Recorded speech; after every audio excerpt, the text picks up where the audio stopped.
Boa tarde a todos.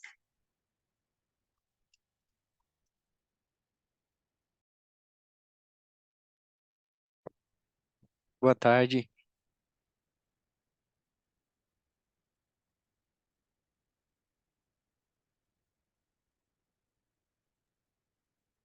Boa tarde, Luiz, tudo bem?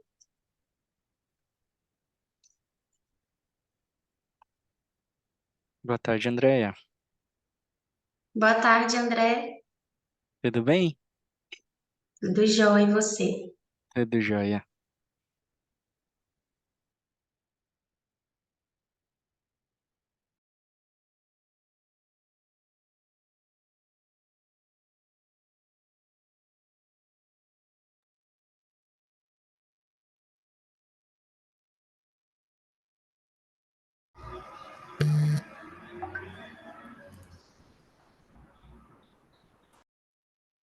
Luiz, você está aí?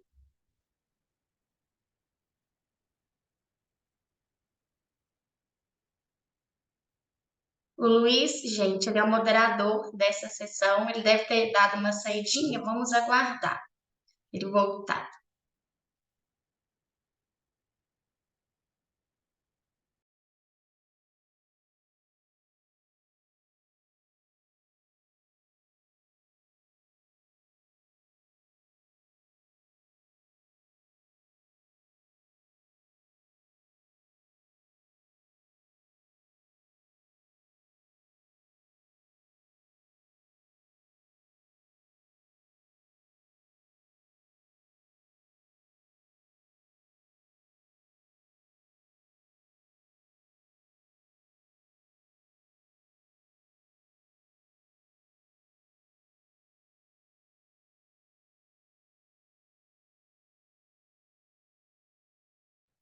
Andréia, você sabe dizer um pouquinho como que vai ser a nossa dinâmica? Desculpa que eu ainda não participei esse ano de nenhuma apresentação aí de trabalho. Não sei como é que vai funcionar. Então, Carla, a gente vai começar passando os vídeos, né, das apresentações vão ser pelos vídeos que vocês enviaram lá na plataforma. Então, vocês não vão apresentar aqui, a não ser que vocês queiram. Vocês podem também, se quiser, apresentar. E aí, a gente tem 8 minutos para apresentação. Então, os 8 minutos do vídeo, né? E depois a gente abre 8 minutos para o debate. Então, vai ser um vídeo debate, um vídeo debate, um vídeo debate, sendo que o debate, esse primeiro sobre o vídeo, vão ser 8 minutos. E no final, a gente abre aí, em média, de 20 minutos para um debate relacionando, né, todos os artigos, tá bom? E no caso, infelizmente, das pessoas que não conseguiram gravar um vídeo em 8 minutos e acabaram falando demais. Eu Pessoal, entendi tudo bem? que remove um pouco do tempo da discussão, né? Ali no final. Assim, desses outros 8 minutos, né? Tô correta? Na verdade, tanto o vídeo quanto, ou se fosse apresentar aqui, sem o vídeo, seriam 8 minutos também, da mesma forma, entendeu? Olá, pessoal, vocês conseguem me escutar? Aí o Sim, Luiz chegou. eu Estão tô te conseguindo escutar? ouvindo. Aham. Sim. Pra mim tá um pouquinho abaixo, mas eu te Ouço escuto. baixinho, Luiz.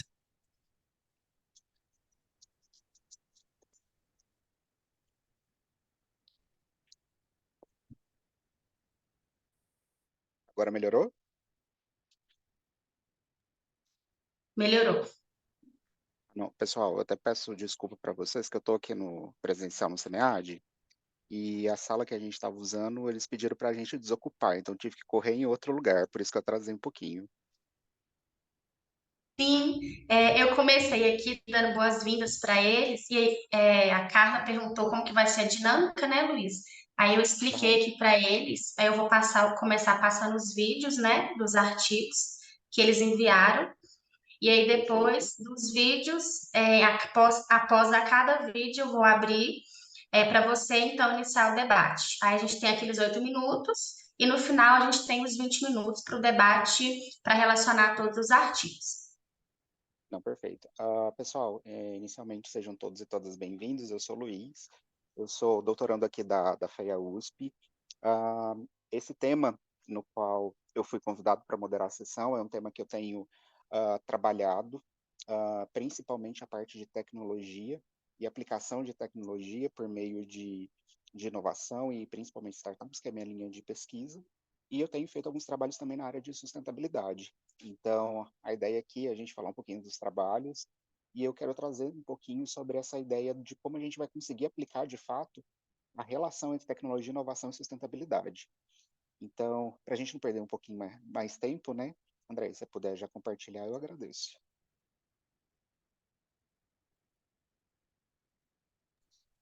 Ok, eu vou começar então aqui em ordem que aparece para mim dos vídeos, então vai ser pela apresentação da Carla. Gente, que vergonha. Fica passando o vídeo aqui. Eu já tô sem pedir desculpa.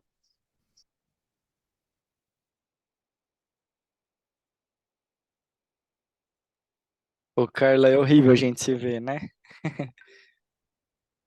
Nossa, eu tentei assistir um pouquinho do vídeo antes, eu falei, não, não vou dar conta, é melhor mandar, senão não vou nem mandar, nem olhar muito. Vocês estão vendo em tela cheia o vídeo? Sim, A tela? Ok, sim. Uhum. eu vou dar início, tá bom?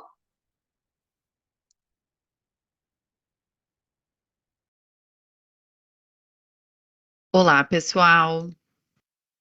Bom dia, boa tarde, boa noite. Eu sou a professora Carla Marcolin e estou aqui para apresentar para vocês o trabalho The Impact of Blockchain Technology in Light of Sustainable Finance and SDGs, a Literature Review. A ideia desse trabalho foi juntar um pouquinho dos conceitos que estão no título, especialmente considerando o blockchain.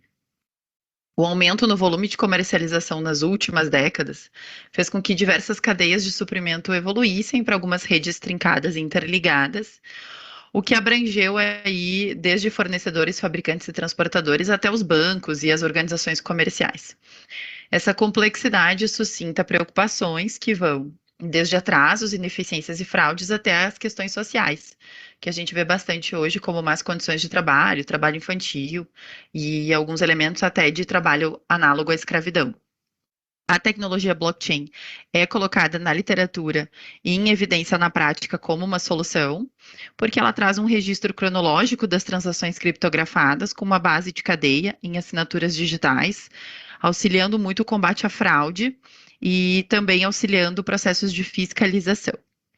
Ela pode servir como uma ferramenta vital para proteger redes de internet, reduzir possíveis manipulações, aumentar a segurança, especialmente através dos contratos inteligentes, trazer inovação e vantagem competitiva. Então, ela tem bastante potencial para acelerar essa quarta revolução industrial, mudar a economia e alcançar, por fim, um mundo mais sustentável. Pensando sempre que um conceito de sustentabilidade aqui integra não só o elemento ambiental, mas também o elemento social e econômico. Embora o número de estudos sobre o blockchain esteja crescendo, estudos voltados para a exploração prática ainda permanecem em uma fase inicial. Considerando que essa tecnologia apresenta uma oportunidade para criar um mundo mais sustentável, alinhado aos objetivos do desenvolvimento sustentável, esse estudo busca responder como a literatura sobre criptomoedas e blockchain aborda as finanças sustentáveis e os ODS relacionados à dimensão social e econômica da Agenda 2030. Esse ponto é bem importante, a gente quis colocar na pergunta de pesquisa, porque a gente não está tratando especificamente da dimensão ambiental, que comumente é tratado nos estudos de sustentabilidade. A gente está tentando conectar aqui, através dessa revisão da literatura, as finanças sustentáveis com as dimensões sociais e econômicas da Agenda 2030. Foi utilizado o método Método Ordinatio, uma técnica de múltiplos critérios, que compreende 9 etapas para selecionar e classificar os artigos.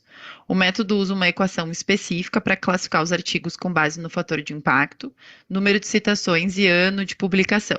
Tem mais detalhes no texto para quem quiser saber um pouquinho mais do método e também nas referências que a gente colocou. A base de dados foi o Web of Science, com 258 artigos no total, 185 artigos válidos e considerados e 82 de maior impacto selecionados para leitura e análise sistemática. E aqui tem um pouquinho, né, de como que a gente trabalhou com os Objetivos do Desenvolvimento Sustentável, o primeiro bloco de busca, o segundo bloco, por fim o terceiro, e quantos a gente recuperou em relação a cada um dos ODS. A gente também utilizou um QH Coder, que foi uma análise quantitativa e qualitativa dos resumos, títulos e palavras-chave. E o software, ele processa os textos e utiliza método de análise de concorrência para análise de redes e as proximidades entre as palavras. E também o Stanford POS Tagger, que é para o reconhecimento das palavras, especificamente do elemento semântico, função semântica de cada uma das palavras, né? O POS aí é o Part of Speech Tagger.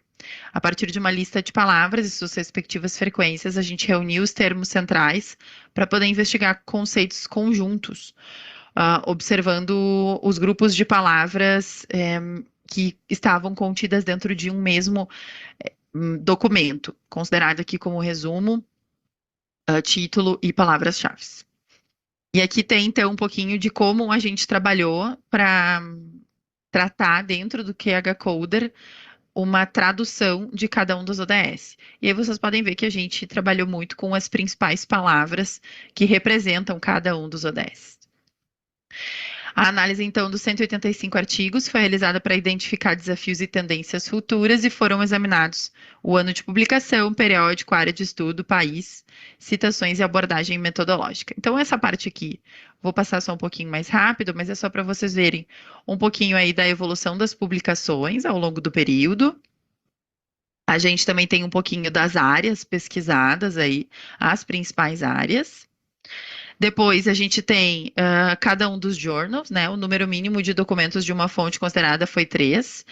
Todas essas fontes têm fator de impacto, e aqui a gente consegue ver os principais journals que estão trabalhando um pouco desses conceitos. Esses são os principais scores, e aí a gente tem, né, os artigos, as citações e os fatores de impacto de cada um deles. Aqui tem as contribuições por país, que também é sempre interessante da gente olhar, e claro, a gente vê aí a China e os Estados Unidos com uma dianteira bem grande de colaboração, o que inclui também a Inglaterra, mas a gente também vê outros países como a Holanda, o Canadá, a Índia, a Rússia e a Alemanha. Depois a gente tratou, e esse sim é o miolo, parte mais importante do artigo, uma análise de concorrência das palavras-chave e um método bibliográfico para identificar as principais frentes de pesquisa em blockchain que pertencem à área de finanças sustentáveis.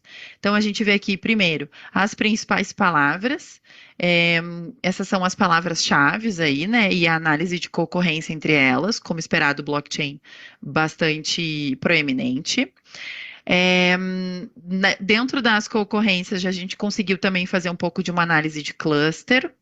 Então, aqui a gente conseguiu agrupar em alguns clusters. O primeiro tratando do setor agroalimentar, depois moeda digital e gestão financeira, um cluster específico para valor estratégico e outro para coordenação logística, uma importância muito grande de cadeia de suprimentos nessa temática, um cluster de inovação social digital, um cluster de indústria específico.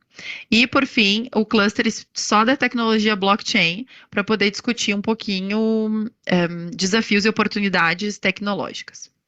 E aqui a gente tem, né, todos os clusters, a quantidade de itens e um pouco dos detalhes. Isso tem mais no artigo também. E, por fim, a gente procurou unir esses clusters com os ODS.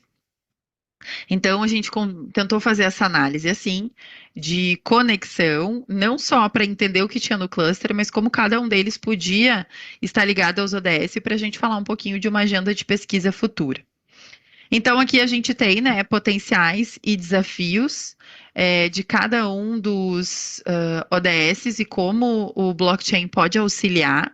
E a gente fez uma tabela completa aqui, né, para os principais ODS que a gente identificou. Só vou voltar aqui para mostrar para vocês, que é o 1, o 2 e o 3, o 4, o 5, o 8, o 9, o 10 e o 17. Vocês vejam que não são todos, grande parte deles são os que a gente localizou com uma maior aderência. E dentro de cada um deles, a gente deixou no artigo, e vou passar aqui rapidamente para fazer um breve comentário com vocês, sobre o que a gente entende dentro de cada ODS como o blockchain pode contribuir. Em relação ao ODS 1, é especificamente a parte de políticas públicas, esforços coletivos e a relação com a pobreza, né? A ideia da gente conseguir chegar, fazer o sistema financeiro chegar aos mais necessitados. E aqui tem um pouco das palavras, né, em relação ao ODS 1, a concorrência das palavras. Depois, em relação ao DS2, a gente tem muito a ideia de combate à fome, especialmente para conectar pequenos produtores e comunidades vulneráveis. E também fazer com que as próprias comunidades consigam produzir o seu próprio alimento. E essas foram as principais palavras aí, mapas, né, de palavras que a gente localizou. Dentro do ODS 3, um destaque muito grande para o elemento da saúde eletrônica, para melhorar a acessibilidade dos serviços de saúde, ao mesmo tempo que a gente consegue também enfrentar desafios com a segurança, privacidade e conformidade regulatória. E aqui estão os principais mapas de trabalho. Vocês vejam que essa temática foi bastante proeminente. Em relação ao DS 4, a ideia de fazer bastante a intersecção entre tecnologia e educação e criar ambientes de aprendizagem adequado e que também, claro, e promovam a consciência social e ambiental na educação. E aqui a gente tem um pouco das principais palavras. No ODS 5, a ideia de conseguir abordar questões de violência de gênero e o acesso aos recursos. E também bastante, a posição das mulheres no setor tecnológico, especificamente em posições de liderança e de tomada de decisão. E aqui tem um pouco do mapa das principais palavras que a gente localizou. Já em relação ao ODS 8, a ideia de utilizar a blockchain para conseguir promover diversidade e inclusão no setor tecnológico. E aqui, então, as principais palavras. E já encaminhando para os últimos ODSs, em relação ao ODS 9, o blockchain como uma solução inovadora, especificamente aqui no setor financeiro, através de contratos inteligentes, o que pode ser uma inovação e também aumentar a eficiência e transparência das transações. Essas são as principais palavras. Em relação ao ODS 10, a ideia é facilitar a inclusão financeira, o que vai ter, o que tem muito impacto para a redução das desigualdades, que é o objetivo desse ODS, e essas são, portanto, as principais palavras. E, por fim, no ODS 17, a gente vê aí a ideia de conseguir formar parcerias, especialmente parcerias internacionais, que não seriam possíveis, ou talvez mais difíceis de serem formadas, especialmente considerando o custo, sem ser o blockchain. Aqui tem mais algumas discussões em relação a isso, e as principais palavras. A gente buscou, então, entender um pouquinho melhor como esses temas estavam conectados, e a gente observou que o principal ponto é que o blockchain pode levar acesso onde a gente não tem hoje, com um custo muito mais baixo, então pode permitir aí uma inclusão, diminuir as desigualdades, erradicar a pobreza, diminuir a fome, e também que as criptomoedas podem contribuir especificamente para uma democratização do acesso aos serviços financeiros, promovendo uma distribuição bem equilibrada de recursos e sendo catalisadores para um desenvolvimento sustentável. Para estudos futuros, a gente recomenda, então, aprofundar a relação de criptomoedas e ODS, possivelmente examinando implicações de tecnologias emergentes, como tokenização de ativo e outras, e também o papel das políticas públicas e dos órgãos reguladores nessa promoção e para a adoção, já que a gente vê que alguns elementos, se deixados para o mercado, talvez não vão ter um avanço tão expressivo e tão rápido quanto seria necessário. Muito obrigada, pessoal. Até breve.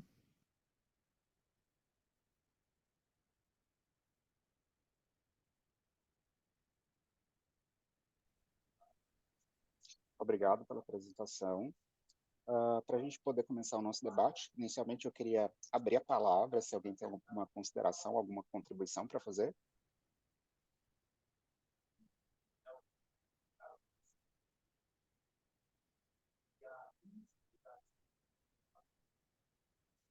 Ninguém?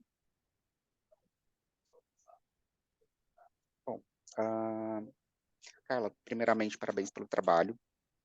Para a gente poder começar o nosso bate-papo aqui, eu queria te perguntar, inicialmente, assim, qual que é a sua pretensão de publicação, de divulgação desse trabalho? Você tem algum journal em mente, alguma revista brasileira ou internacional para poder fazer a publicação desse trabalho? Um journal específico a gente não tem. E eu acho também que talvez a gente até precisaria dar um outro passo nesse trabalho antes de pensar na publicação. E os avaliadores do SEMEAD ajudaram muito a gente aqui nisso, que é um elemento de organização e talvez até foco, sabe? Porque tem uma série de discussões ali dentro. E aí, quando a gente olha para o trabalho de novo, especialmente quando eu fui fazer o vídeo, né? É aquela coisa assim: você termina um trabalho, manda, publica, lê o trabalho e fala, realmente, eu podia ter feito 1 milhão de coisas diferentes aqui. Tem um. Talvez a gente poderia focar, ou isso até poderia ser mais de um trabalho. Porque o nosso primeiro interesse maior, assim, era muito. A gente discute isso muito no nosso grupo de pesquisa, que sustentabilidade não é só o elemento ambiental. A gente tem outras dimensões também para falar sobre isso, e as pessoas focam muito no ambiental, e a gente queria falar de outras coisas. Então, esse é um ponto de motivação. Depois, esse artigo é fruto de um conjunto de pesquisadores da área de finanças com a área de desenvolvimento sustentável. Então, a gente fez um esforço aí, coletivo de conectar esses temas, e eu acho que talvez ele precisaria de um. E isso, enfim, né? A gente está super aberto para escutar. A Camille, que também é coautora do artigo, está aqui. A gente quer muito escutar isso para a gente talvez melhor organizar e entender, porque são temas que a gente teve dificuldade de discutir em conjunto, sabe? Não é muito Aham. fácil, assim, apesar de, sei lá, por óbvio, você falar, sustentabilidade, tecnologia, tudo a ver, né? Inovação. Mas daí quando a gente entra na exemplificação, no que tem na literatura, ainda tem a gente tem que fazer um esforço intelectual e acadêmico de conexão dessas coisas, assim. Claro, vários desafios, né? Em parte, essas tecnologias não estão tão adotadas quanto a gente gostaria, né? Ou quanto, sim, tem um montão de artigo na academia, mas quanto que tem de Aham, aplicação de blockchain para sustentabilidade? Bem menor. exatamente. Mas sim, a gente tem super pretensão, assim, de seguir com esse trabalho. Perfeito. Então, as minhas considerações que eu vou fazer aqui, não só para você, mas para todos os autores aqui presentes, é sempre pensando numa contribuição, pensando numa publicação, principalmente de um jornal internacional, principalmente para trazer citações e reconhecimento ao trabalho de vocês. Então, inicialmente, eu gostei muito do trabalho, eu nunca tinha visto esses temas correlacionados, eu imagino o trabalho que deve ter dado, entender um pouco do processo da tecnologia da criptomoeda, do blockchain, para você conseguir vincular com o ODS. Então, os pontos que eu quero elencar aqui são pontos pensando em assim, um pouquinho da minha trajetória com jornais internacionais, falar um pouquinho até das bofetadas que eu levei nesse processo e que eu quero compartilhar com vocês, para que vocês não precisem passar pelas bofetadas que eu passei. Então, o primeiro ponto que eu acho legal a gente falar é em questão da introdução. A sua introdução, eu percebi que você tentou fazer uma mescla de introdução com referencial teórico. A minha sugestão é separar os dois. Por quê? Porque a introdução é legal você dar uma afunilada maior na relação entre blockchain e entre as ODS. Aqui você pode brincar muito, você tem muito espaço até para você incluir, se você assim desejar, até questão de ESG, porque recentemente, conversando com alguns pesquisadores de ESG, eles têm realmente comentado que o ESG, embora ele seja uma reformulação dos princípios da Triple Bottom Line, eles têm muita concepção financeira. Então, tanto é que, por exemplo, como a gente faz a comercialização de carbono e outras atividades. Então, eu acho que você consegue trazer uma perspectiva de atualidade justificando a presença da sustentabilidade pensado pela ótica das finanças. E aí você consegue trazer no seu referencial teórico separado porque você consegue explicar um pouco mais. Então, tem vários pontos aqui, vários trechos que você vem colocando, que você consegue realinhar ali para você dar uma história, um contexto pelo qual você está pesquisando. O segundo ponto que eu acho, assim, em relação à introdução, eu acho que está bem bacana, está bem ok na minha percepção, mas eu senti falta de vocês explicarem um pouco mais sobre as contribuições do trabalho. Então, ou seja, vocês avançam na literatura, mas o que exatamente vocês estão avançando? O que vocês estão trazendo, de fato, que vai levar a um conhecimento maior entre a relação de ODS e a relação de blockchain? E, além disso, pensar também um pouco nas contribuições práticas. Então, o que a gente consegue trazer e o que a gente consegue transformar em mecanismos de gestão. Recentemente, eu estava agora no mini curso de implicações, ministrada pelo professor Carlos e a professora, eu não vou lembrar o nome da professora, e eu acho que um ponto legal que eles falaram que cabe bem aqui é essa questão de como a gente consegue utilizar essas informações, essas revisões de literatura que a gente faz para a área prática de fato. Em relação à metodologia, eu achei bacana, assim, eu imagino que deva ter dado um enorme trabalho pelo tanto de palavra que vocês fizeram as análises aqui. É, eu vi que vocês fizeram uma análise com base também em index, né, no JCR, depois no Simago também. Eu achei bem bacana, eu não conhecia o método que você traz aqui, achei bem bacana de conhecer. E aí, nos resultados, eu acho que você tem bons pontos aqui. O primeiro ponto que eu te aconselho, assim, que eu te aconselharia, é você não perder muito tempo na parte descritiva dos dados. Então, acho que o primeiro ponto que você poderia era rever essa questão descritiva, porque uma vez eu recebi um feedback de uma revista, inclusive nacional, deles falando assim, olha, é muito interessante essa parte da bibliometria que você traz, mas o que isso vai adicionar para a gente evoluir no campo? É interessante a gente entender quais são os journals que são publicados, quais são os autores que são publicados, mas o que isso de fato está contribuindo. Como você utiliza esses dados para a gente avançar na teoria, a gente conseguir fazer uma teoria mais robusta. Então, o conselho que eles me deram, os revisores, foram exatamente tirar essa parte mais descritiva.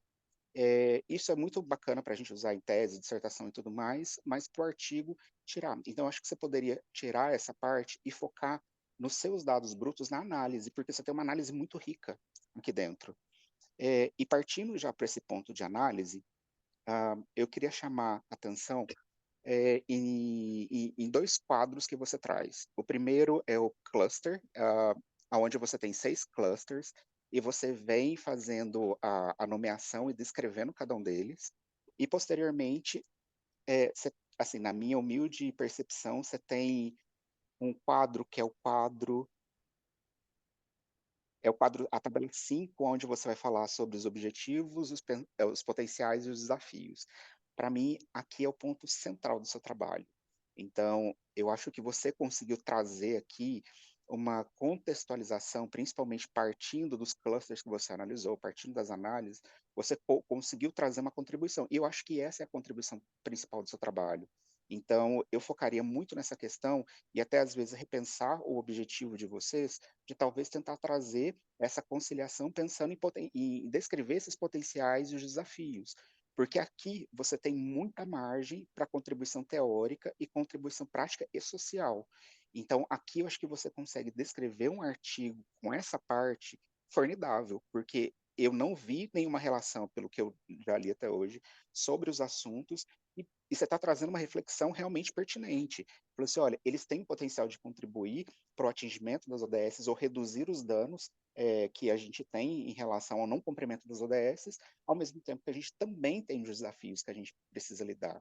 Então, aqui você consegue derivar muita teoria. Então, de fato, olha, a gente precisa pensar em políticas públicas para reduzir a pobreza, mas essas políticas públicas, elas precisam ser pensadas dentro desse contexto de desafios. Então, esse é o primeiro ponto. Eu focaria muito nesse quadro, que eu acho que é o suprassumo do seu trabalho. E aqui, na verdade, eu só queria tirar uma dúvida sobre a questão dos clusters, que é a sua tabela 4. Sobre o cluster 1, concordo totalmente, ele vai falar sobre agri-food. Concordo com o cluster 2 digital, concordo com o 3, a questão de estratégia, concordo com o 4 sobre digital, digital social, né, inovação social digital, mas eu fiquei me questionando, e aí eu até queria ouvir de você sobre o cluster 4, que você vai falar sobre logística, coordenação logística, e o 6, indústria, e o 7, indústria 4.0, e o 7, tecnologia de blockchain.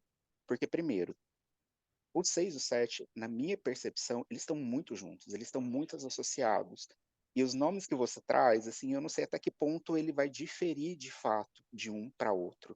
Então, talvez vale uma reanálise, uma visão de talvez você consiga englobar esses dois clusters, considerando como um só. Porque eu acho que aqui me deixou um pouco dúbio. Eu falei assim, mas por quê? Porque eles são muito parecidos. Até algumas tecnologias são parecidas no que você cita nas palavras-chave, né, nos detalhes do cluster. E no cluster 4, eu não entendi direito o porquê da coordenação logística.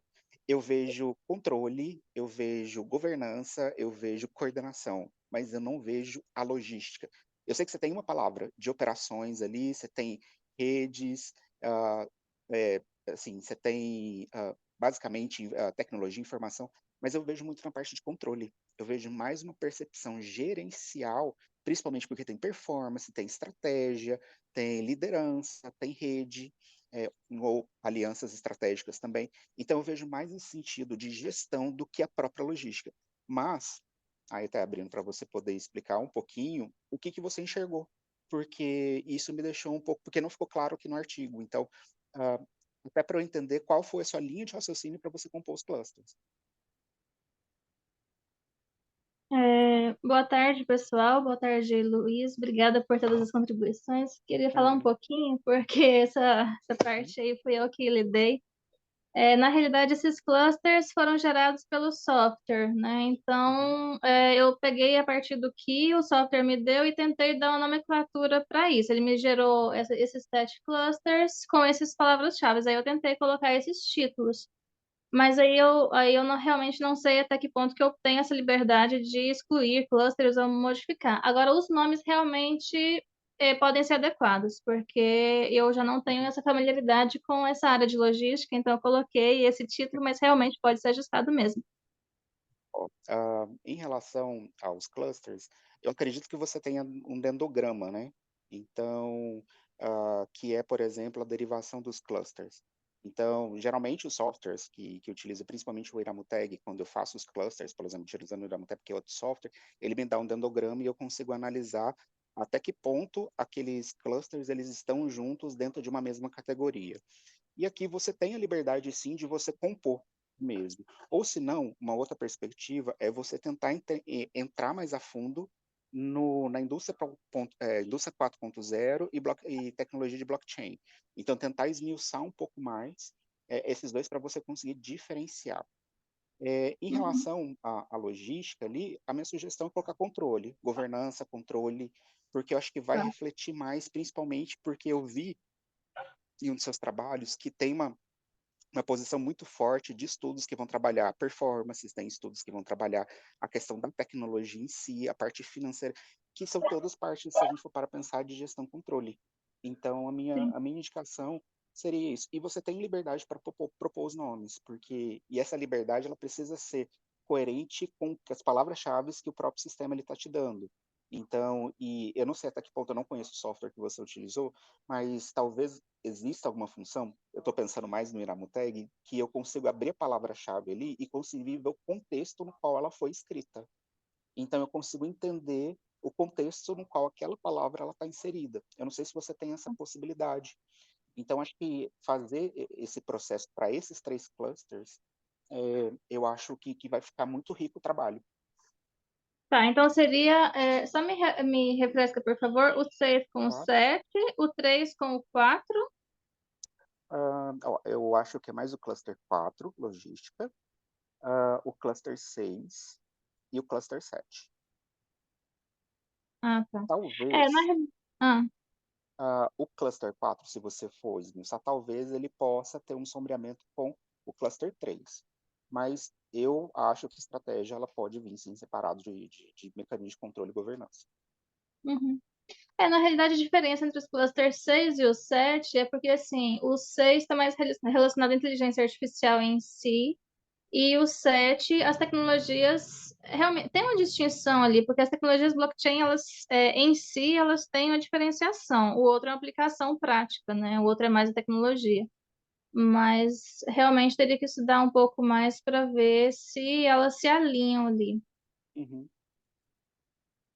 Mas aí, Bacana. né, até para deixar claro, você com a sua orientadora aí, vocês escolhem, aqui são só indicações. Bom, basicamente isso. Andréia, como estamos de tempo? Vamos lá, já até passou um pouquinho, mas como hoje são 3 apresentações, aí o debate estava bem rico, eu não interrompi vocês, tá bom? Que eu creio que não vai atrapalhar. Então, agora a gente vai para o segundo artigo, eu vou compartilhar aqui, que é o grau de internacionalização versus desempenho, como a sustentabilidade ambiental pode influenciar essa relação. Luiz, muito obrigada, viu? Gostei muito dos comentários, anotei tudo aqui, excelente. Ah, não, imagina, que é isso. Eu posso mandar por escrito, se vocês quiserem depois, tá? Vou te mandar meu e-mail ali, gostaria sim.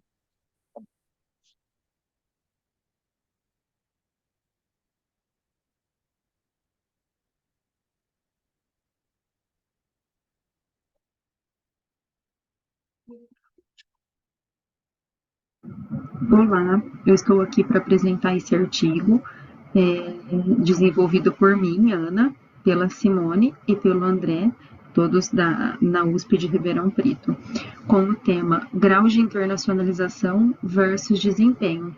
Como a sustentabilidade ambiental pode influenciar essa relação? Então, a gente parte do princípio, né, de que a internacionalização e o desempenho, a relação entre esses dois fatores, já vem sendo amplamente estudada por muito tempo, né, por 4 décadas no mínimo.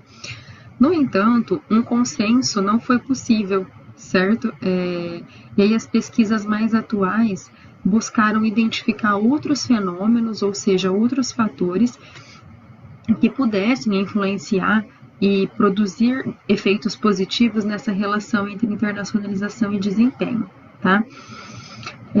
E nós visualizamos a sustentabilidade, né, como sendo um desses possíveis fenômenos, visto que as empresas, principalmente as grandes empresas multinacionais, são cada vez mais cobradas por ter um papel ativo em contribuir para ter um desenvolvimento mais sustentável.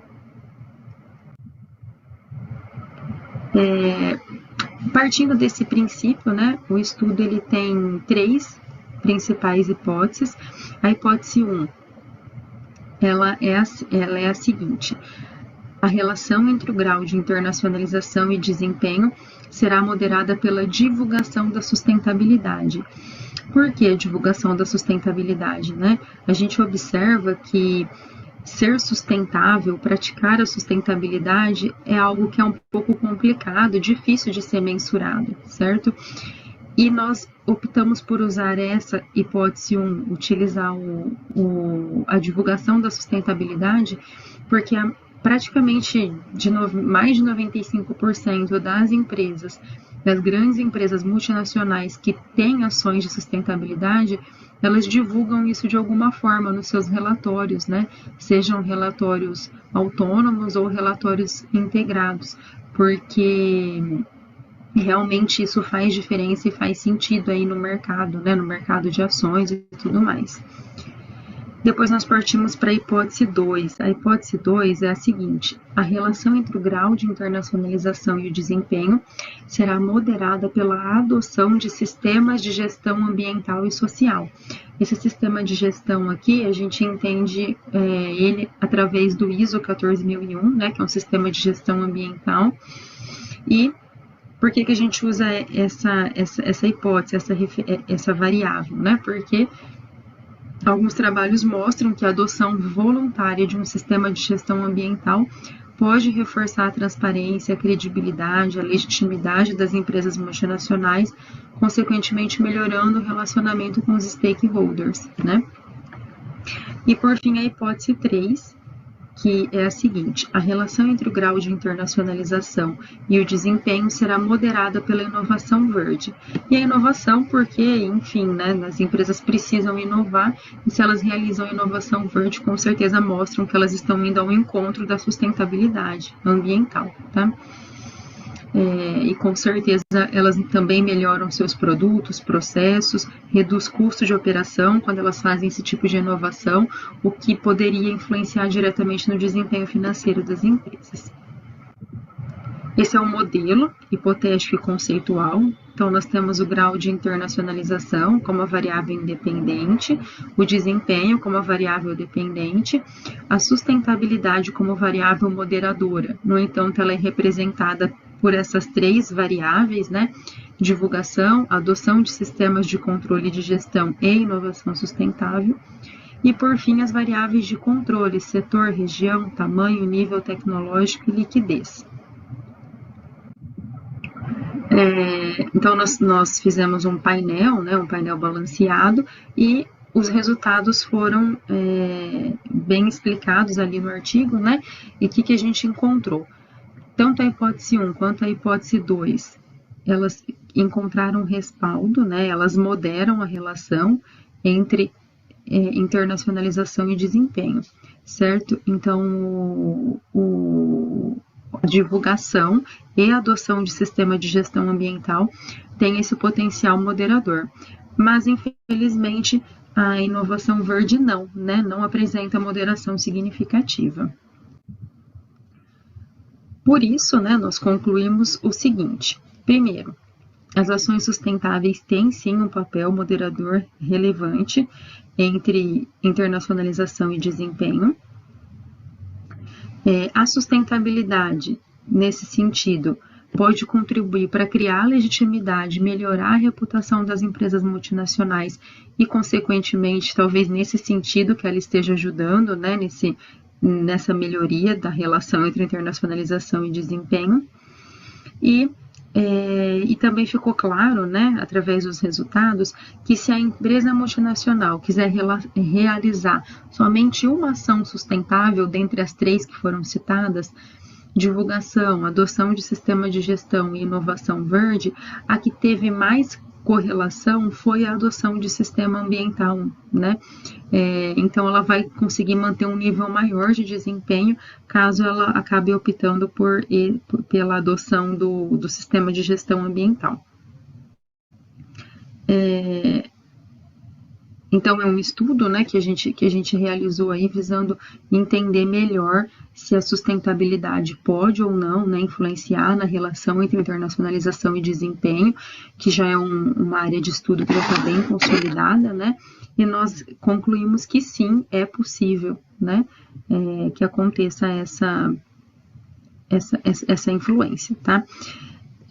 Então, a gente acredita também que é uma grande evolução. Isso traz um bom resultado para as pesquisas na área de sustentabilidade também, tá?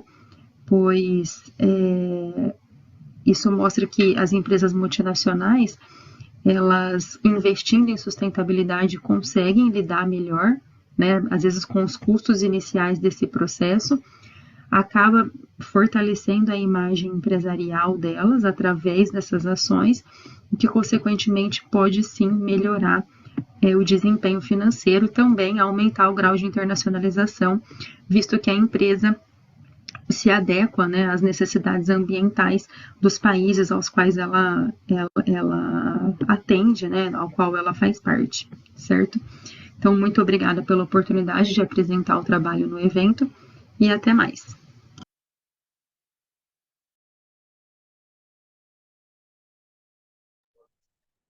Obrigado, Ana, pela apresentação. Alguém gostaria de fazer alguma consideração, alguma pergunta? Eu gostaria de perguntar uma coisa, posso Por favor. falar? Claro. Ana, obrigado aí pela apresentação do trabalho. É um tema aí que me interessa, esse tema aí de fazer uma análise, né, estrutural, né, dessas coisas. E eu queria perguntar para você, talvez eu tenha perdido alguma coisa aí do seu trabalho aí da apresentação, né? o dado que você usou para suportar aquele modelo, né, foi um dado você fez um survey, foi isso? Como é que você, não ficou claro para mim o tipo de dado que você usou? Os dados em si que nós usamos, né, a gente pegou a base de dados da Thomson, né, e ali na base de dados da Thomson a gente selecionou as maiores empresas multinacionais da época. É um trabalho que não é muito recente, né? A gente pegou esses dados em 2016, 2017, né? Então aí a gente pegou ali as 5 mil maiores empresas multinacionais lá com base na Thomson, e a partir disso a gente foi filtrando, né? As que tinham Tá. relatórios de RI, né? E assim por diante. Quer dizer, você não usou uma base de dados assim produzida para fazer a análise, né? Eram dados que já existiam aí que você foi buscar e aproveitar isso para sua pesquisa aí, certo? Tá. Isso. E aí uma pergunta até, né? Estou aproveitando aqui para aprender um pouco, né? Tá certo? Eu achei um pouco diferente, né, o seu trabalho, porque vocês trabalharam aí com um modelo assim de equações estruturais, né, para poder fazer aquela análise, certo? Só que vocês não apresentam, né, por exemplo, na sua apresentação aqui, né, vocês não focaram em mostrar os resultados estatísticos, tal. Isso aí foi uma opção sua. Eu queria entender um pouco, né, por que que você né, é mais uma pergunta assim do formato aí da apresentação, tá? Mas para eu entender, tá? Não, A gente acabou optando por apresentar já direto os resultados, né? Porque tinha 9 minutos só para falar, então talvez por ter uma cabeça mais qualitativa, a gente não, foi mais direto ao ponto ali nos resultados, né? Apesar de que no artigo tem as tabelas, né, com os tá? números, tudo certinho, com as tabelas lá bem explicadas, mas como a apresentação era muito Não, rápida, né, eu me foquei mais em responder de fato as hipóteses, né, se foi tá atendido ou ótimo, não. tá ok. Não, perfeito. Era mais uma dúvida mesmo. Eu queria entender a opção aí que vocês fizeram, né? né? Excelente. Obrigado aí pela apresentação e o trabalho. Obrigada. Mais alguém gostaria de fazer alguma pergunta? Eu queria fazer uma provocação só para ti, Ana, Uhum. que recentemente a gente trabalhou com internacionalização, inovação verde e um elemento dos países. Então, a gente compilou empresas de diferentes países, desenvolvidos e não desenvolvidos, e a gente queria ver se aqueles países que tinham mais empresas com inovação verde, se isso estava refletindo, de certa forma, em alguns índices de sustentabilidade do país. E a gente achou uma relação contrária. Então, assim, aqueles países que têm muitas empresas que investem em tecnologia verde, em sustentabilidade, isso não estava refletindo para o índice de sustentabilidade ambiental do país. Ao passo que nos países menos desenvolvidos, em que as empresas não investem tanto, os índices eram melhores.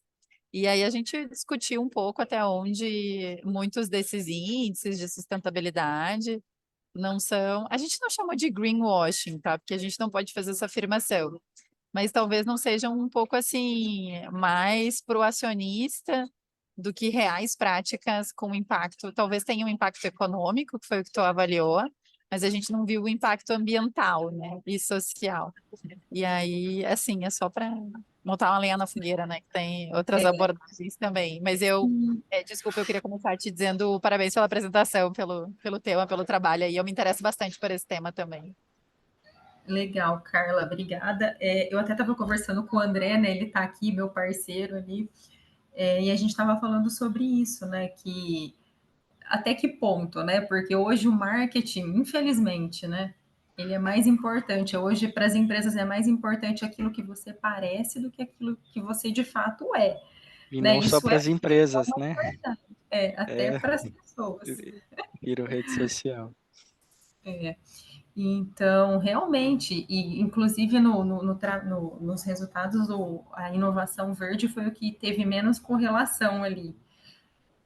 Apresentou uma correlação bem fraca. realmente é uma provocação que vale muito a pena e faz muito sentido, né? A nossa análise olhando mais para o financeiro, mas a gente não aprofundou muito nessa parte aí, se realmente faz ou não faz, né? Ou se está só querendo mostrar que faz, vai. Você sabe que recentemente, se eu estou ocupando muito tempo, vocês me cortam, por gentileza. Recentemente a gente fez um painel lá no Enampad sobre finanças sustentáveis, e aí teve uma moça que era de Brumadinho, e aí ela fez um relato que eu achei mega impactante, assim, porque ela falou, desde Brumadinho você olha para a Vale não perdeu R$ 1 de valorização na bolsa. Então, assim, acontece a tragédia e você olha para a empresa, o que aconteceu com ela? Continua ganhando dinheiro como se nada tivesse acontecendo. E aí a gente discutindo um pouco, e é por isso que a gente tentou colocar também no nosso artigo, ainda que bem tangenciado, mas é uma coisa que a gente discute muito nos nossos grupos de pesquisa, que tem que ter governo e regulação. Porque senão vai deixar para o mercado valoriza igual. Uma empresa que aconteceu desastre ambiental que não aconteceu, o que beira um absurdo, sabe? E ela falando indignada, ela falando assim: olha, eu sou da cidade e o que aconteceu, inacreditável. Posso contribuir?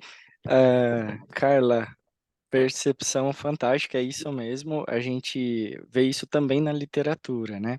E com relação à regulação, hoje, vendo as empresas internacionalizadas, as dificuldades que elas apresentam para poder ganhar algum mercado, especialmente na União Europeia, elas vêm exatamente quando bate de frente ou vai ao encontro da regulação internacional que é diferente da nossa. Então, a gente tem o exemplo do mercado de carbono. Hoje a gente trabalha no Brasil com o mercado regulado, perdão, com o mercado voluntário, enquanto a União Europeia já tem toda uma regulação ali estruturada. Nós aqui precisamos nos adequar para poder adentrar naquele mercado. E aquele mercado da União Europeia tem recebido grandes críticas com relação às dificuldades que algumas empresas internacionalizadas têm sentido para poder colocar os seus produtos lá dentro. E uma das dificuldades é que não só o impacto ambiental, mas a falta de certificação, a falta de análise daquela emissão de CO2 na atmosfera, porque o que acontece lá no mercado que é regulado? Ele tem uma limitação das emissões de poluentes, né? Ele vai ter até X mil toneladas você pode emitir por ano. Beleza, ele se controla, ele faz o possível, mas na hora de fazer a aquisição de um produto no exterior, aquele produto também traz um histórico de produção. E aquele histórico de produção, se ele vem com um fator de contribuição para a degradação do ambiente, ele vai impactar negativamente para aquela empresa. Ou seja, ele vai ter duas opções de compra. Esse mercado, independente do país. Achei fantástica a análise que você fez de país. Independente do país. Essa fornecedora, essa empresa fornecedora, ela tem emissões registradas? Não, já perde pontos. Essa tem emissões registradas, essa tem, qual tem menos?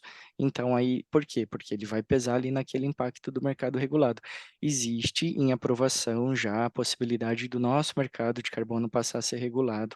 A expectativa é que acontecesse até o fim do ano, isso ainda não aconteceu, mas aí a iminência de acontecer ainda nesse governo, a gente imagina, né? Então, vamos acompanhar. A gente precisa se adequar, né, para esse mercado. Agora, com relação ao greenwashing, a gente tem que ficar em silêncio por enquanto.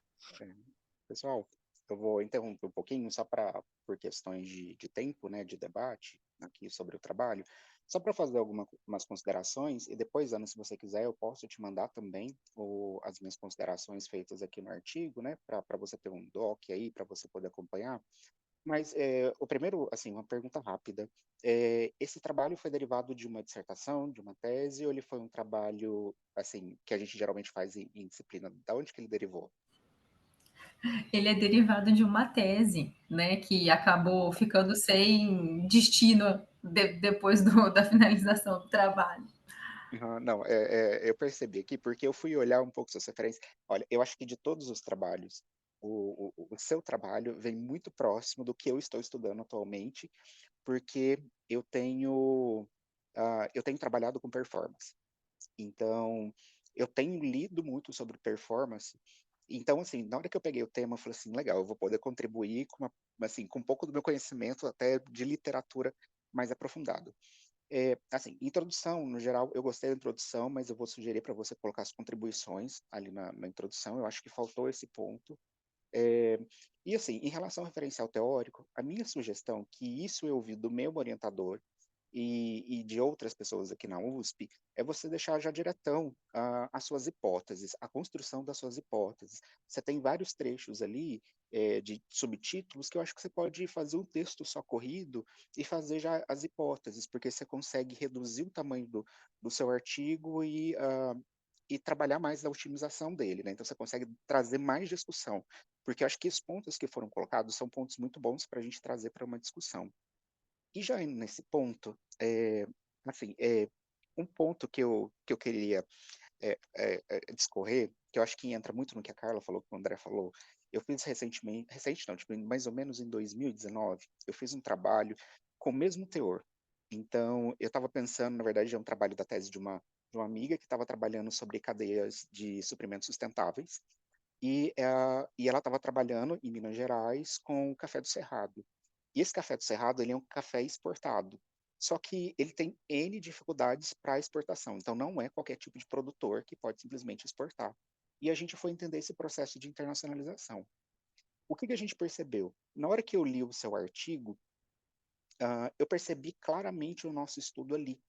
Ele está, inclusive, publicado no Latin American Business Review, e ele vai falar exatamente, olha, o processo de internacionalização desses produtores, ele precisa necessariamente passar por um processo de sustentabilidade. E aí, eu acho que vem uma provocação, acho que uma possível justificativa no trabalho do porquê que a inovação verde não é significativa, porque no nosso trabalho a gente percebeu uma coisa, e eu acho que entra exatamente junto com o que a Carla falou. Foi relatado para a gente que pensando no contexto de uma cadeia de suprimentos sustentáveis, no qual a gente tem vários elos ali,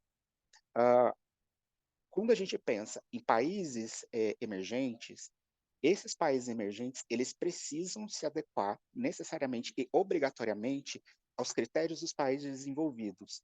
Então, é natural sobre essa ótica de que a gente tenha mais tecnologia no sentido de patente, que é o indicador que você está avaliando, de países em desenvolvimento, porque eles necessariamente, para entrar no mercado mais populoso, para exportação, eles têm N certificações que eles precisam demonstrar para mercados mais desenvolvidos.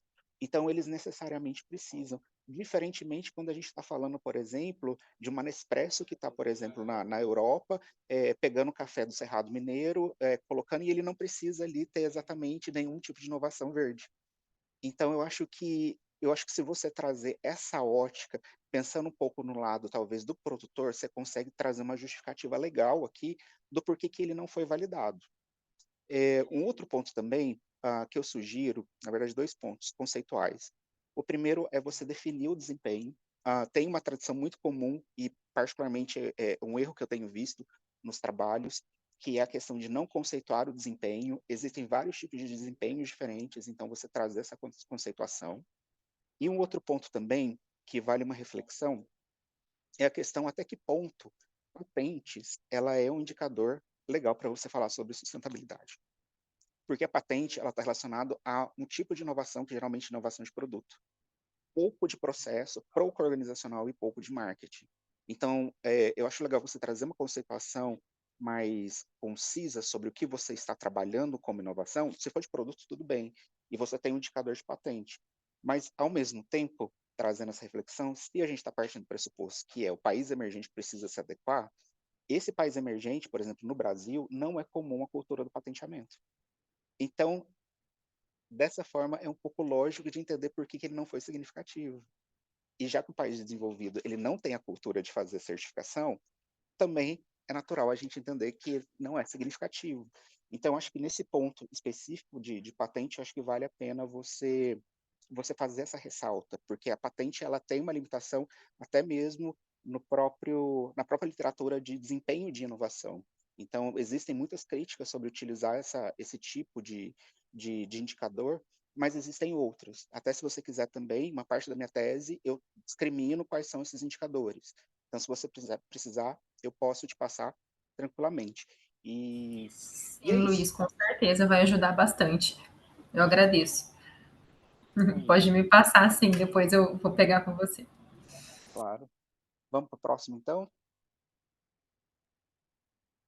Vamos lá, para o próximo e última apresentação, que é modelos de equações estruturais no estudo das relações da transformação digital em cadeias de suprimentos.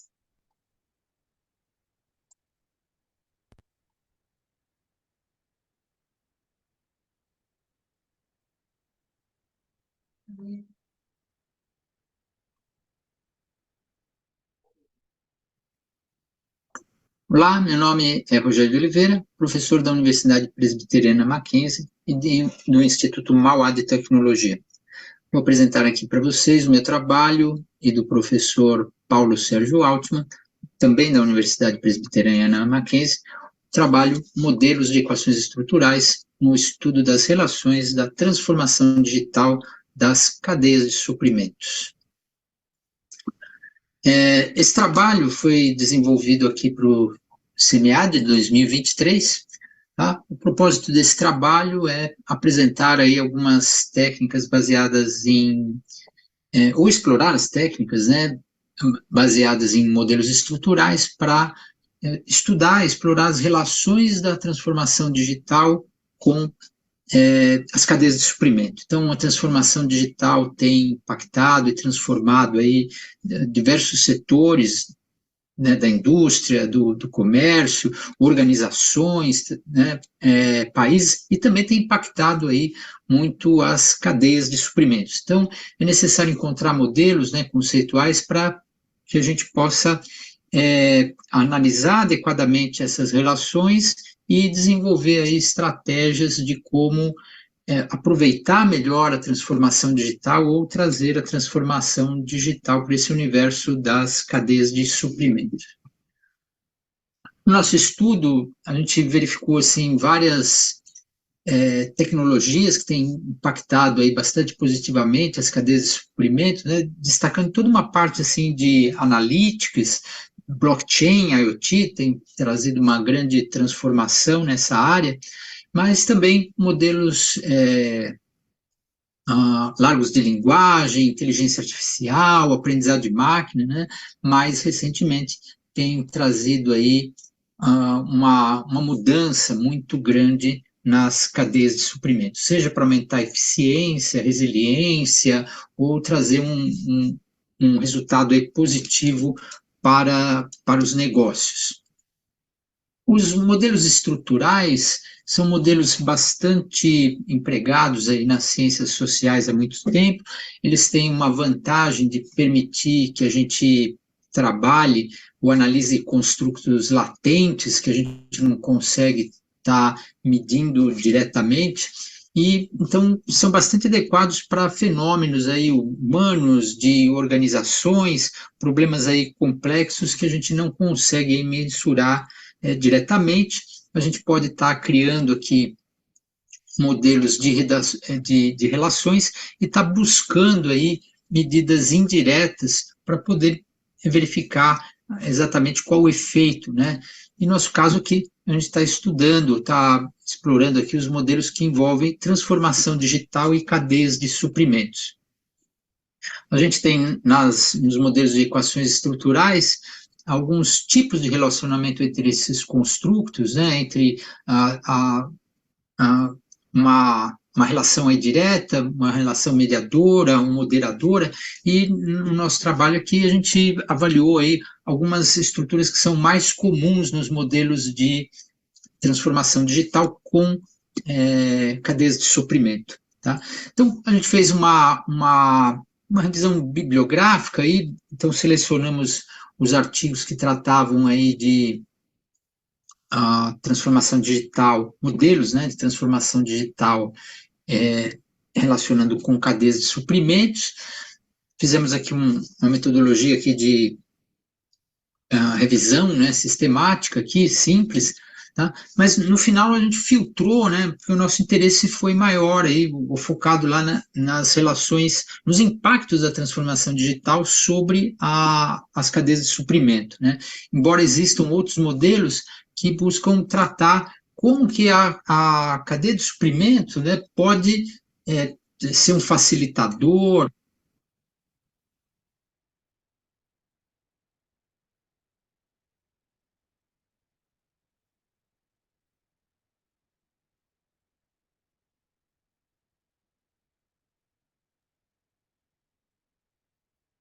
Oi, sumiu o som da gravação?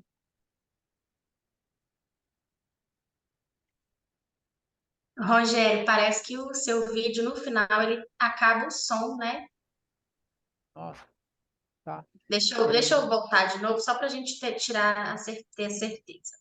Existem outros modelos que buscam tratar como que a cadeia de suprimento, né, pode ser um facilitador. Me parece que é no vídeo Tá. mesmo. Eu achei até que era minha internet. Tá? Você quer que eu tô com a apresentação aqui, eu posso partir desse ponto aqui, tá bom? Pode ser?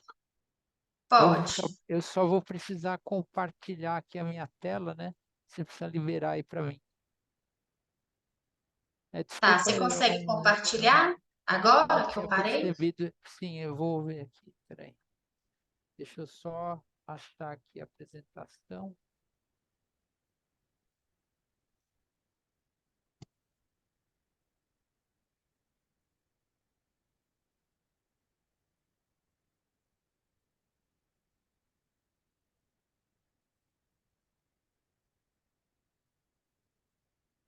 Foi na metodologia. Tá? Vocês estão vendo a minha apresentação aí? Está compartilhada?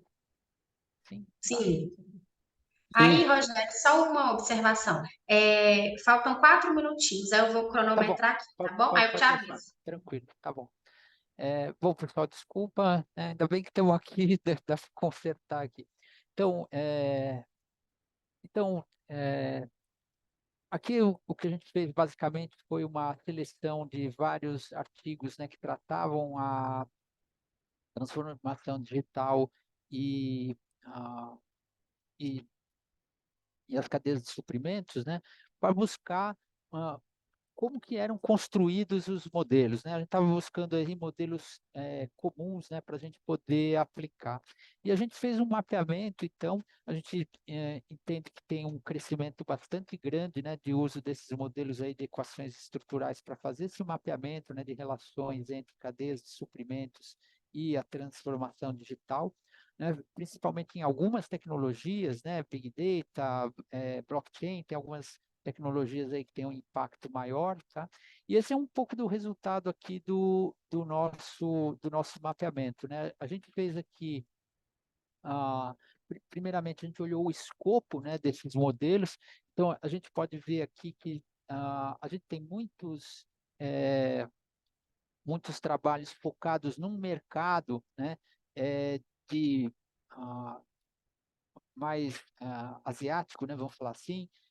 A gente tem aqui estudos que são aí de setores diversos, né, não estão trabalhando aí um segmento específico, né, e a gente tem também alguns modelos que estão focados especificamente em uma variável final, né, objetivo de negócio ou de especificamente da cadeia de suprimentos, né? Então, uma coisa é você, por exemplo, verificar o quanto que aquilo, a tecnologia, a transformação digital está impulsionando o seu negócio como um todo, né, sendo a cadeia de suprimento um caminho, né, para isso, e aqueles que você foca especificamente no resultado da cadeia de suprimentos. Né, aqui a gente tem e essa característica, né, poderia ser aí o desempenho ou a sustentabilidade ou alguma outra característica. Então, esse foi aí o escopo, né, dos modelos aqui que a gente encontrou. E a gente também olhou um pouco da construção, né, do próprio modelo. Então, a gente verificou aqui um número de construtos aqui relativamente pequeno, né, que são utilizados. A gente tem alguns estudos assim com muitas hipóteses, né, mas prevalece aí um número aí de hipóteses assim também modesto, né? E a gente vê poucos, né, modelos que empregam, por exemplo, né, a gente viu aí no trabalho anterior, né, onde se observava ali, foi usado uma variável mediadora, né? A gente encontra muito pouco uma variáveis mediadoras, né, para tratar relações entre transformação digital e cadeias de suprimentos. Okay? E também muito poucas variáveis de controle, né? A gente encontrou. E aqui os métodos que foram mais empregados, tá certo? Existe uma equivalência grande aí entre, ou um uso assim, bastante grande aí do PLS. Então, a ideia, né, desse trabalho aqui, resumindo, né? Então, esse é um trabalho assim de meio de caminho, né, onde eu e o professor Altman, né, ele é da área de cadeia de suprimentos, né? A gente está buscando, né, para construir um modelo desse, qual que é a prática mais comum, né, o que está se fazendo. E a gente observou o seguinte, que esses modelos, né, eles têm que ser adaptados muito a um determinado segmento da indústria, a um determinado mercado, país, né, que os modelos muito gerais, né, eles não logram assim, um sucesso de mostrar, né, relações efetivas, né, que possam ser usadas aí para a gente tirar conclusões e definir estratégias aí de negócio com relação à cadeia de suprimento e tecnologia. Ok.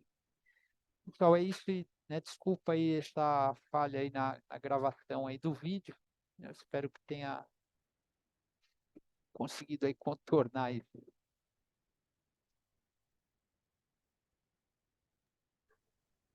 Obrigado, Rogério.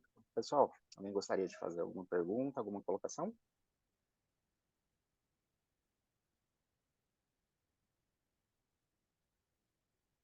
Bom, Rogério, obrigado pela apresentação. Eu vou fazer algumas considerações, assim como eu fiz nos outros trabalhos.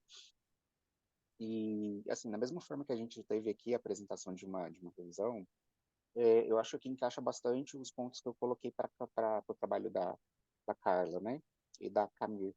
Então, eu acho que são pontos assim que são correlacionados que você pode também trazer para o seu trabalho. O primeiro ponto que eu queria chamar a atenção é na construção da introdução.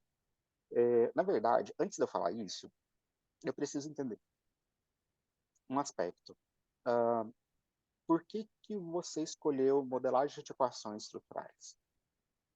Porque, assim, minha pergunta vai no sentido de que o seu trabalho foi o primeiro trabalho que eu vi fazendo uma revisão de literatura utilizando como termo modelagem de equações estruturais. E eu queria entender o porquê dessa escolha. Tá. Bom, vai mais pela minha formação, né? Eu não sou da área de administração, eu sou da área de matemática, estatística, né? E tenho um colega que é o Altman, que é da área de cadeia de suprimentos, né? De engenharia de produção, e a gente queria criar um modelo assim, vamos dizer assim, a gente entende como um modelo matemático, né? Que permite a gente ter algo mais exato. A gente quer usar, né, esse tipo de ferramenta para poder definir estratégias, né? Basicamente é isso, tá? Então, assim, eu diria assim, a escolha, né? Mas existem outros modelos, mas tem uma questão assim do nosso skill, o skill aí de quem produziu o trabalho, né? E o interesse de a gente ver isso como uma ferramenta assim muito bacana que a gente quer aplicar. Então, na verdade, esse trabalho, né, eu falei que é um trabalho assim intermediário, porque a gente quer criar um modelo, a gente tem lá uma verba para fazer um survey, né, e obter dados aí de empresas e poder fazer um modelo aqui de mercado nacional, para um determinado segmento. Então, para poder a gente pensar nesse modelo, a gente falou assim, vamos olhar então o que já tem, né, tá certo? Como que as pessoas estão fazendo, né, para a gente também não inventar a roda e criar algo aí muito fora do que se faz. Perfeito. O motivo da minha pergunta é que quando você traz a introdução, eu senti uma falta de conexão do porquê você está trabalhando transformação digital dentro do contexto da cadeia de suprimentos e do porquê um modelo de equações estruturais. Eu entendi que você quer pegar modelos que tenham variáveis ali para você construir, mas eu entendo muito a modelagem como um método. E ah, o, o, assim, a minha leitura foi que você está trabalhando transformação digital, cadeia de suprimentos e um método que você consegue identificar variáveis. Então, para mim, na sua introdução, principalmente no motivo da equação estrutural, ela está um pouco solta. Eu não consegui ver a ligação. eu acho que você traz uma questão interessante sobre transformação digital, eu acho muito pertinente você vincular a cadeia de suprimentos, mas eu não sei até que ponto você colocar o método como uma das palavras-chave para você buscar, vai conseguir te trazer uma amplitude, uma visão da literatura sobre o ponto principal que você quer, que é exatamente gerar um modelo relacionado à transformação digital e cadeia de suprimento. Então, a minha contribuição aqui é talvez repensar a questão do termo modelagem de equações estruturais e deixar o seu estudo um pouco mais amplo, no sentido de que você quer entender qual é a relação existente entre transformação digital e a cadeia de suprimentos. Como a cadeia de suprimentos ela está se tornando digital, quais são os meios, os mecanismos e as tecnologias que estão sendo utilizadas. Então, você tem aqui, e até revendo alguns trabalhos sobre transformação digital, eu vejo que são poucos trabalhos realmente que falam sobre a questão da cadeia de suprimentos. Como já está falando cadeia de suprimentos, já são poucos trabalhos, você coloca modelagem de equação estrutural, naturalmente você teria muito poucos trabalhos. Até me surpreendeu você ter 18. Então, porque geralmente você teria muito menos, porque você está colocando um fator restritivo que é a modelagem de equações estruturais. Um ponto também que eu acho legal, que foi algo que eu aprendi recentemente, e eu estou fazendo na minha tese, que talvez te ajude, é você trabalhar a revisão sistemática qualitativa. Como que eu trabalhei isso? A revisão sistemática, ela sai um pouco, a qualitativa, ela sai um pouco na descrição dos dados, e ela vai trabalhar como eu consigo uniformizar esses dados em construtos e qual a relação desses construtos. Então, ou seja, você vai olhar a literatura, vai pegar os construtos de transformação digital e cadeia de suprimentos e você vai montar o seu modelo de acordo com as relações que são apontadas dentro desses trabalhos. Isso é um framework, ele é um trabalho indutivo. Então, ou seja, você está partindo de vários casos diferentes para você construir. E o que eu fiz na minha tese que eu acho que é legal, que é a sacada legal? De vez de você trabalhar só com modelo de equações estruturais, você trabalhar com trazer para a sua revisão sistemática qualitativa somente os trabalhos quantitativos. E aí você vai pegar modelagem de equações estruturais, você vai pegar a manova, você vai pegar a regressão e tudo mais. E aí o legal é que você pode estabelecer como critério dos trabalhos qualitativos, dos trabalhos quantitativos, de que você só vai pegar os trabalhos em que a variável dependente é, por exemplo, a cadeia de suprimentos, e a sua variável dependente é a transformação digital. Então, todos os trabalhos que você tiver essa relação, você vai trazer para o seu corpus. E aí você vai começar a analisar o seu corpus exatamente entendendo a relação entre variável dependente e independente. Então, você vai olhar direto nos artigos, tentando entender como foi a relação da variável dependente e independente. E aí você vai ver que vão gerar vários modelos ali, independente do método, e você fala assim, aí você vai começar a perceber que existe uma relação entre eles. Olha, o trabalho A usou tais construtos, o B usou esse, mas o C ele tem o A e o B. Então você começa a perceber que existe uma relação, uma conversa entre os trabalhos desses modelos individuais.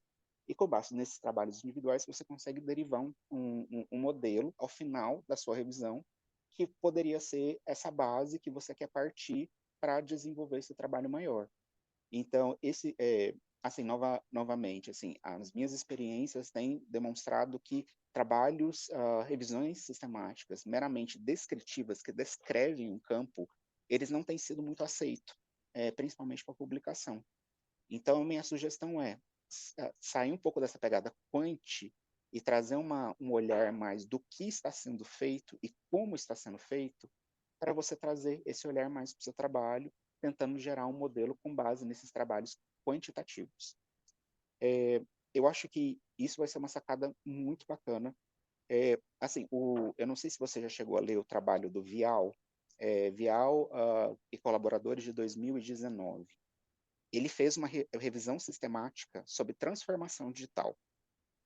E, assim, esse trabalho, ele, assim, é amplamente citado, e ele é considerado um dos principais trabalhos dentro da área de transformação digital.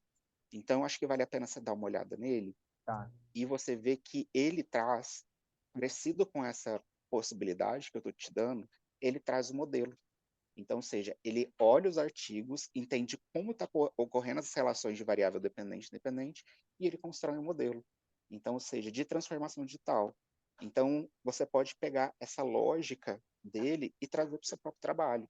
Eu acho que vai ser melhor e você vai conseguir ampliar maior os seus resultados do que 18 trabalhos e principalmente afunilando mais ainda com modelagem de equações estruturais. Esse É um trabalho de 2019, né? O Understanding Digital Transformation, a Review in Research Agenda. Ele é um dos primeiros trabalhos que eu li quando eu fui entender um pouco de transformação digital. A metodologia é bacana.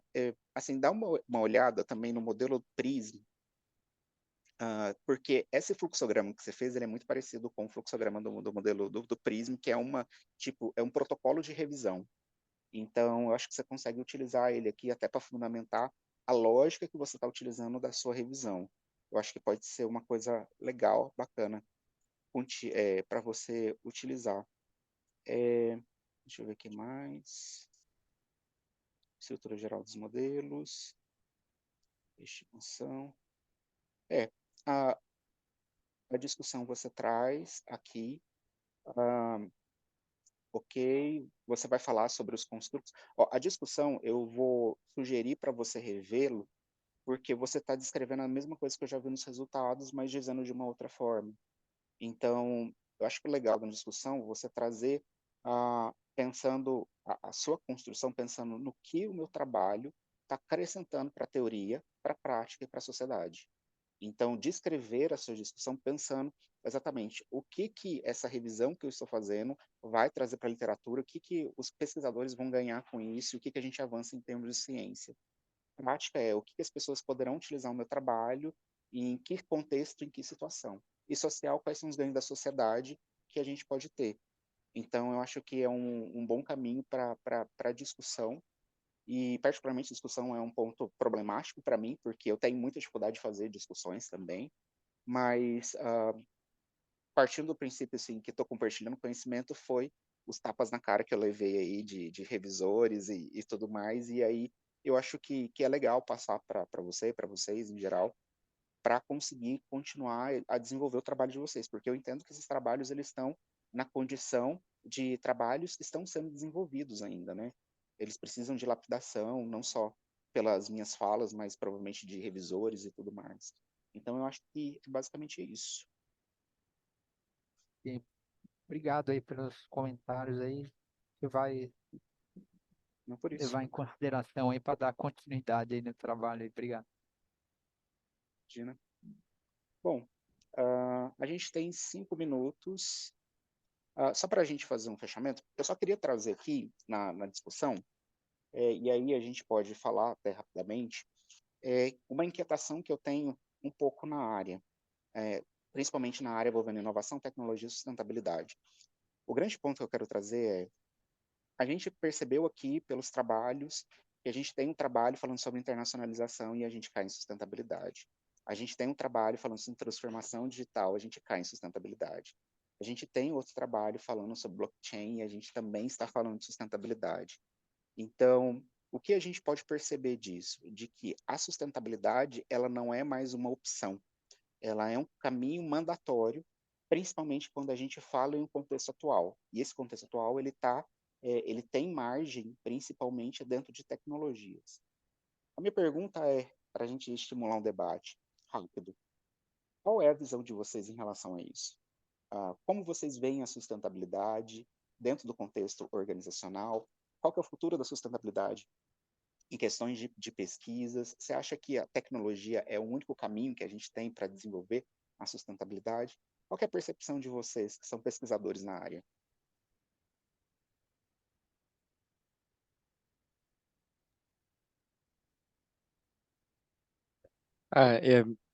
É inerente o crescimento, né? A gente não tem como não ver isso. Uma coisa, um sentimento que eu tenho é de que também a definição, e a Carla trouxe isso bem no começo, a definição de sustentabilidade não é trivial. Então, a gente não tem isso de uma maneira clara, como 2 e 2 são 4, como o Rogério, que é da área da matemática, deve ter no seu raciocínio muito lógico e pragmático. Acho que é por isso que eu caí na sustentabilidade, porque ela não tem uma definição única.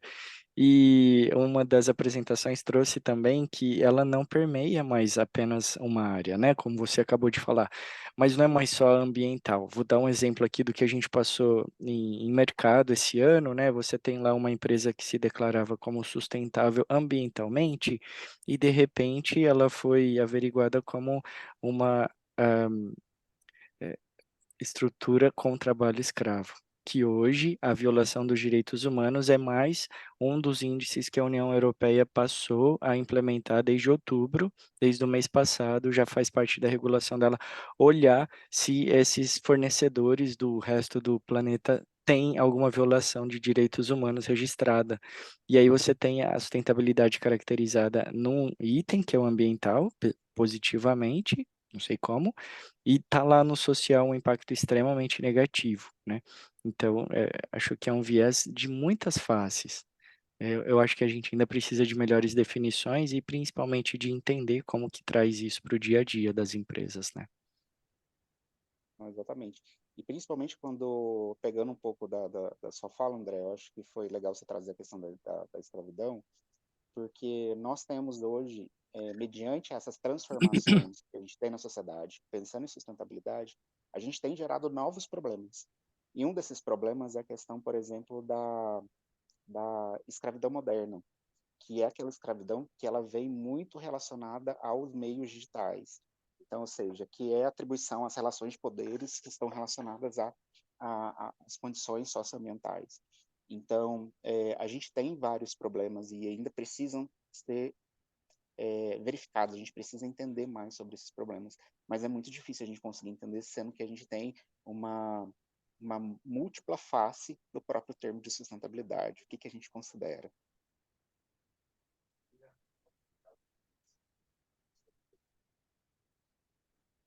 Mais alguém?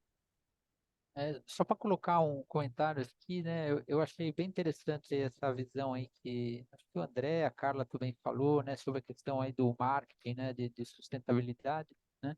E eu acho que a gente vê como você falou, Luiz, a sustentabilidade como uma agenda obrigatória, né? Mas acaba sendo uma agenda obrigatória que você vê muita gente vendendo, né? Sustentabilidade, né? E efetivamente não trazendo resultado, né? Então, por exemplo, a gente vê aí empresas aí, essa questão aí né, de crédito de carbono, né? Então, eu vou continuar poluindo, eu vou continuar produzindo, né, mal para, né, o ambiente, mas porque eu consigo, né, eu tenho dinheiro, eu vou lá e eu compro crédito de carbono, então eu estou isento, né? Então, assim, fica um negócio que você está né, se dizendo sustentável, né? Então, assim, acho que tem várias questões aí, né? Você vê aí a questão aí dos carros elétricos, né? Onde a gente, vamos usar carro elétrico porque é sustentável, e quando você vê toda a cadeia, né, para produzir um carro elétrico, né? Talvez não seja tão sustentável assim, né? Tá certo, né? Porque, assim, né, é bonito ter o carro elétrico lá sei lá, na garagem, falar que eu estou lá, né, protegendo o meio ambiente, mas talvez toda a cadeia para produzir aquele carro que está lá na garagem, que esteja causando muito maior dano, né? Então, assim, eu acho que é uma questão aí, tá bem complexo a gente entender o que é sustentável, né? A gente, né, sair dessa capa de propaganda, né, do que vende, né, e do que realmente está acontecendo. Acho que está difícil a gente medir isso. Rogério, sei que já estourou nosso tempo, mas não tem como não comentar isso que você trouxe sobre o carro elétrico, que a gente, ratificando aqui o que o Luiz trouxe, a gente está criando, não novos problemas, mas a gente vai ter que lidar com problemas advindos dessa estrutura atual. A gente não tem o que fazer com as baterias. Então, as baterias ainda têm, é uma tendência ali de cuidado e de cautela que a gente vai precisar ter. E sobre a monetização do mercado de carbono, é tão forte aqui no Brasil que desde o mês de agosto, 14 de agosto, passou a existir a B4, que a gente tem a B3, que é a antiga Bolsa de Valores, e a gente tem agora a B4, que é ela vai cuidar apenas do mercado de crédito de carbono e ela está assim com as operações em cada vez mais alta atividade. Então, a monetização da sustentabilidade é algo que veio para ficar, acho que por um bom tempo, até a gente entender um pouquinho melhor. Legal. Exatamente. Obrigado aí. Pessoal, já deu o nosso horário, né, até para a gente poder respeitar o cronograma aqui. Queria agradecer a todos pela Obrigado, Luiz. disponibilidade. Gostei bastante dos trabalhos. Agradeço também a possibilidade de vocês me darem a possibilidade de ler o trabalho de vocês e entender um pouco mais. Estou aqui à disposição do que vocês precisarem. E eu só queria fazer um pedido, né? A gente tem, ao final de sessão, na hora que você Já acessar validei. novamente o programa. Avaliação. Isso. Então, Tá pedir para feita. fazerem a Tô indo lá avaliação. também. Tá feita. E Eu esperei você fazer a crítica do nosso trabalho, aí depois eu falei. Então, perfeitão, gente. Muito obrigado. Obrigado, Ótima queridos. noite para vocês. Boa E noite, precisando, Rogério, à Luiz e disposição. Andréia. Até mais. Tchauzinho, Obrigado, pessoal. Tchau, tchau. Até mais. tchau. Obrigado aí. Boa Tchau. noite. Tchau, tchau.